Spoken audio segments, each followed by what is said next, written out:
dé ìlú tó ẹnjìnìà béèrè pọ̀. Ẹnjìnìà béèrè pọ̀. Ẹnjìnìà kúlékúlé CEO Super African Office. Súnmọ́ mi ní tòṣùwájú lókèlókè tó bàbá lọ sí transformer. Súnmọ́ bí wájú ìjọ tó tó ní ìwúlò.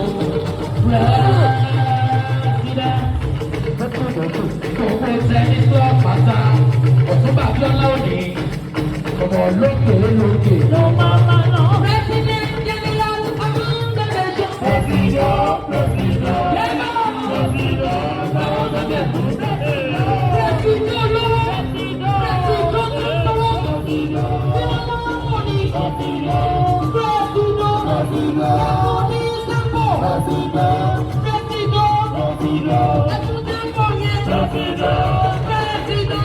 President General among the nation. We salute you. President General among the nation. We salute you. President General among the nation. We salute you. President General among the nation. We salute you.